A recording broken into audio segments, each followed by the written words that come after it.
Greetings of peace from the Shemite Heritage Conservatory.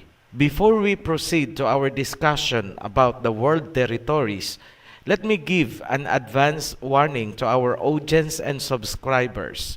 The world territories and the rivers of Genesis were revealed only to an Ophirian, a Hebrew Shemite in the east, and not to a Japhethite Gentile. Beware of this Gog culture, pirating our content and posing as if they are the originals. Ophirian Heritage Conservatory, the Tagalog version of this Shemite Heritage Conservatory, presented the rivers of Genesis as landmarks of the world territories as early as August 30, 2019, as opposed to the bottom of the ocean theory of the Gog culture. We presented the World Territory series starting in May 13, 2020. The Territory of Shem was published in May 19, 2020.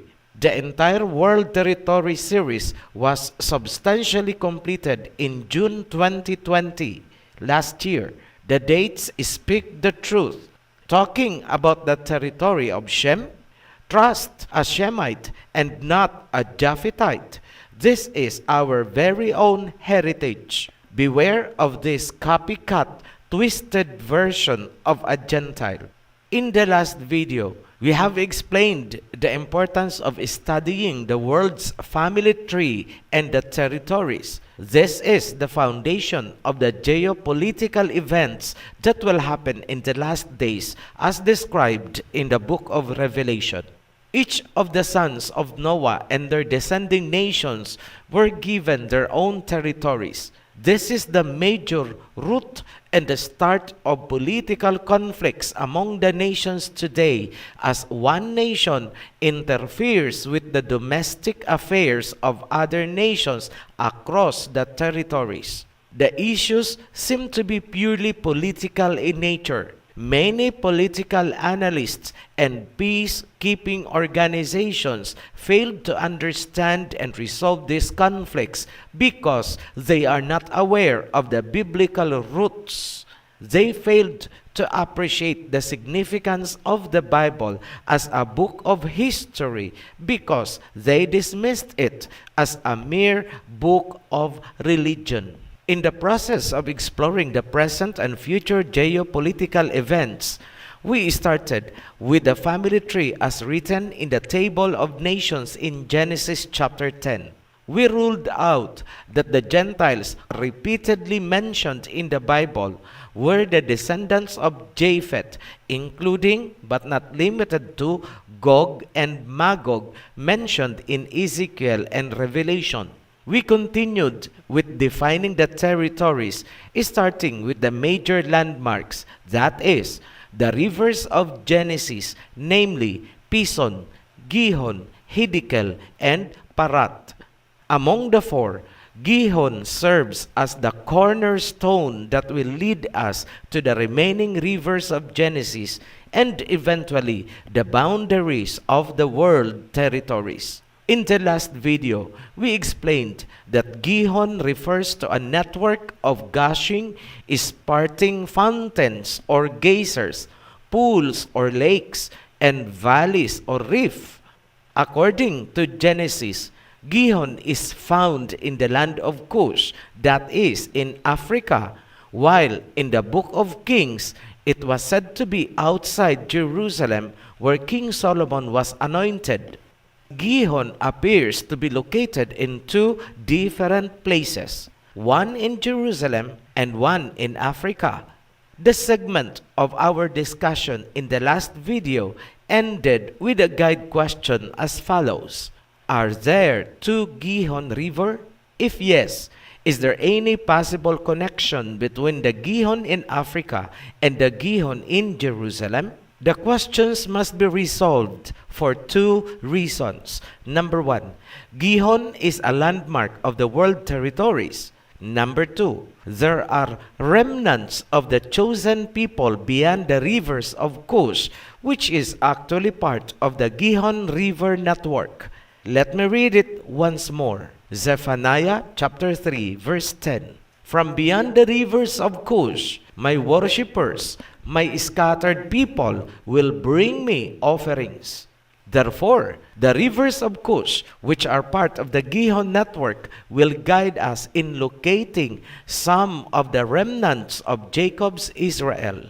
They are part of the lost tribes of Jacob, and more specifically, remnants of the tribe of Judah who evacuated to Africa during the fall of Jerusalem in 70 AD. Let me give you this verse in advance to give you an idea about what is happening today and in the very near future.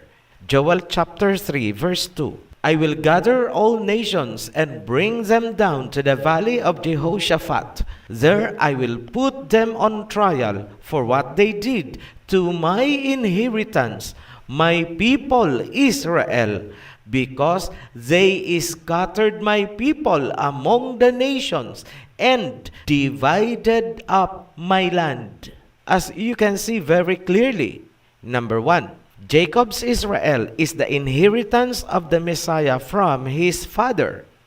Number 2, the land of the Messiah was divided. And number 3, Jacob's Israel was scattered all over the world. Prophet Zephaniah said that some of them found shelter in a land beyond the river of Cush, that is in Africa. More about this in our future videos. Meantime, let us go back to our topic. Is the Gihon in Africa and Jerusalem one and the same Gihon? Are they connected to each other? Let us recall important key points from the preceding video. We have shown that Gihon in Jerusalem is outside the old walled city and is located in the Kidron Valley flowing down to the Dead Sea. Notice the specific places named. Number 1, Kidron Valley. And number 2, the Dead Sea. The words of Prophet Ezekiel will guide us to the location of Gihon. All throughout the discussion, we shall be referring to Ezekiel chapter 47. Verse 1. The man brought me back to the entrance to the temple, and I saw water coming from under the threshold of the temple towards the east, for the temple faced east. The water was coming down from under the south side of the temple, south of the altar. Note, Prophet Ezekiel is describing a water coming from under the temple. Let's continue. Verse 8. He said to me, these waters go out towards the eastern region and flow down into the Rift Valley, Araba. When they enter the Dead Sea, where the sea is stagnant, the waters become fresh. Note again, the waters go out towards the eastern region and flow into the Rift Valley, that is Araba, and the Dead Sea. Prophet Ezekiel mentioned the Rift Valley, and geologically speaking, the Kidron Valley is located in the Rift Valley. At the portion where the water enters the Araba, the waters of the sea becomes fresh. Notice that Prophet Ezekiel is describing or narrating in a southward direction. Let us continue. Verse 9. Every living creature which swarms where the river flows will live. There will be many fish, for these waters flow there. It will become fresh, and everything will live where the river flows. Note again, this description is now referring to a location south of the Dead Sea and Araba. Prophet Ezekiel says, there were swarms and many fishes where the water flows. So, following the Rift Valley towards the south, we should be able to find swarms and fishes and various animals in the southern portion of the Rift Valley. Verse 10. Fishermen will stand along the shore from En-Gedi to En-Eglaim. There will be places for spreading nets. The fish will be of many kinds, like the fish of the Mediterranean Sea. But the swamps and marshes will not become fresh. They will be left for salt. Prophet Ezekiel described further, from En-Gedi to En-Eglaim, there will be places to spread nets. There will be abundant fishes similar to the Mediterranean Sea, but listen carefully. The swamps will be left for salt. Before we proceed, let me enumerate the places mentioned by Prophet Ezekiel. Number 1, Rift Valley. Number 2, Dead Sea. Number 3, Araba. Number 4, En-Gedi. Number 5, En-Eglaim. Number 6, Swamp of Salt. Now, let us talk about verse 8. Prophet Ezekiel stated that a water body exists under the temple connected to the Rift Valley and the Dead Sea. Geologically and geographically speaking, the portion spoken of by Prophet Ezekiel is the Jordan Rift Valley, also known as the Syro-African Depression. Included into this Rift Valley are the following geological formations: Sea of Galilee, Jordan Valley, Dead Sea, Araba Depression, Gulf of Aqaba, and finally, southwards is the Red Sea. Whereas, this Jordan Rift Valley itself is part of an even larger Rift Valley known as the East African Rift Valley, or Great Rift Valley for short. Maybe as early as now, you can imagine already that the spurting and gushing Gihon in Jerusalem and Gihon in Africa are indeed connected to each other. So it's because of the Great African Rift Valley, and that this Rift Valley is the main body of Gihon written in Genesis. Additionally, there are watershed feeding water into the Jordan Rift Valley. On the eastern side is the Golan Heights, and on the north is Mount Hermon.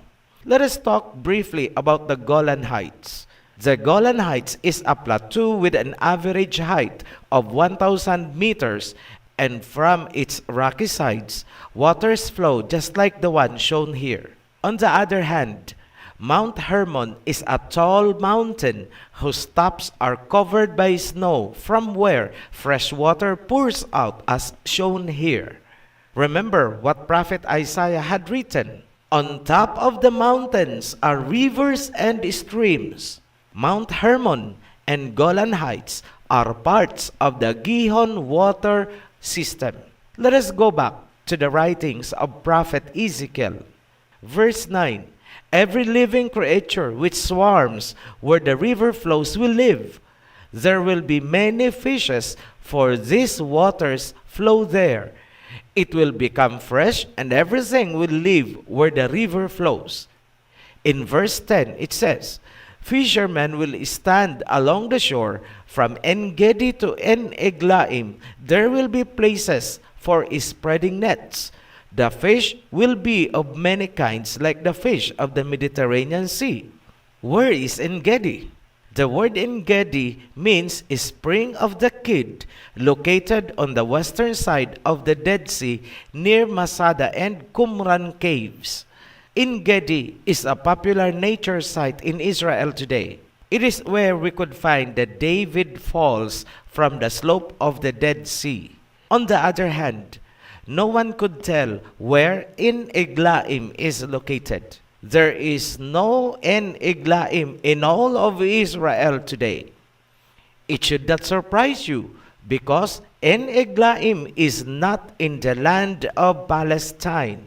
Let us begin our search for En-Eglaim from its very own meaning. The most relevant information available are from Hitchcock's Bible Names Dictionary and Strong's Hebrew Concordance. In Hitchcock's dictionary, En-Eglaim means eye, or a fountain, or calves. Same meaning is given in Strong's. It meant ayin or ay. Combining this information from two sources, we could say that En-Eglaim means spring, fountain, and ay. A hint about the location of En-Eglaim is found in verse 11, where the nearest geological formation is described. It reads, verse 11, "But the swamps and marshes will not become fresh, they will be left for salt."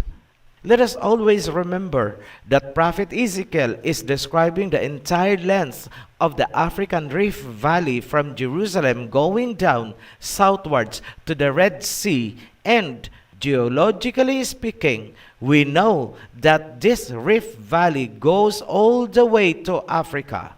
At this point, Prophet Ezekiel is already describing that portion of the rift outside Jerusalem, from the Red Sea onwards to Africa. This is where we found En-Eglaim, the eye, and the spring of two calves given by the Hitchcock Dictionary and Strong's Concordance. Ezekiel said that this portion is reached by the water coming from the temple. Thus, fishes, swarms, and many other animals can be found.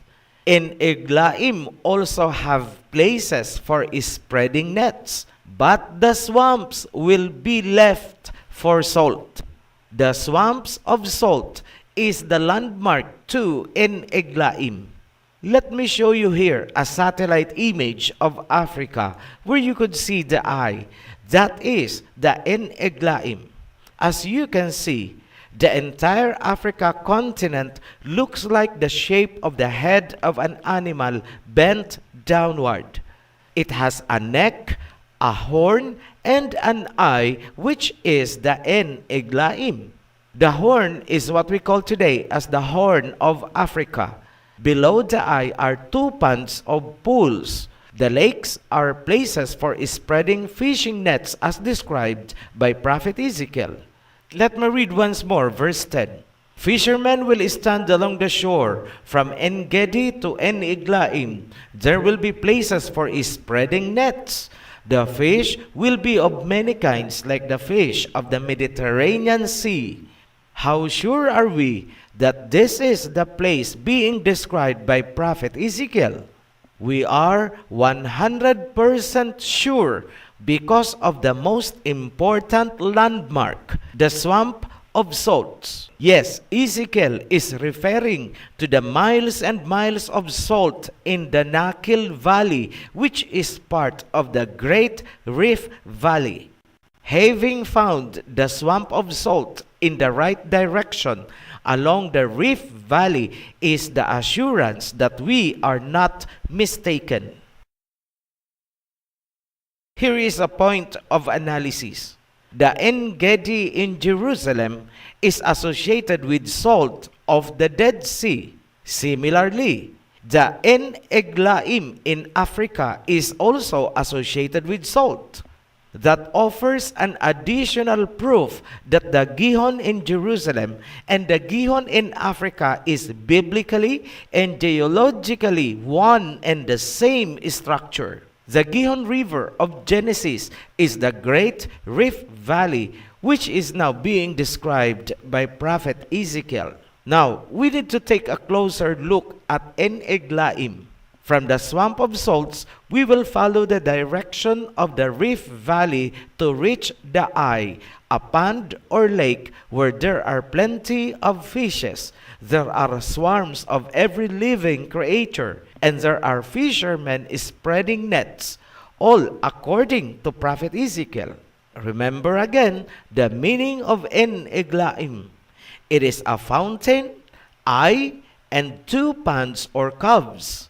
This corresponds to the eye and another two ponds or lakes. Here they are: Lake Tanganyika, Lake Malawi, and Lake Victoria. The two ponds are the Lake Tanganyika and Lake Malawi, while the eye is the Lake Victoria. Just as what Prophet Ezekiel had said, Many kinds of fishes are found in Lake Tanganyika, to which the population around the lake depends on. There on that lake, fishermen spread their nets and catch different fishes just like in Mediterranean Sea. And notice the swarms of every living creature. To complete the tour, we will also include the neighboring lakes, for they too are part of the Gihon water network. This is Lake Bugoria. Notice the swarms of living creatures. And this is Lake Nakuru. Notice again the swarms of creatures. On the shores of Lake Nakuru are different kinds of land animals. These are popular natural reserves of Africa. And here is the famous Lake Malawi, popular tourist spot because of its scenic view. In summary, the biblical Gihon is known as the Great African Rift Valley, where we could find the fountains or geysers, swamp of salt, and pools or lakes forming a water system network.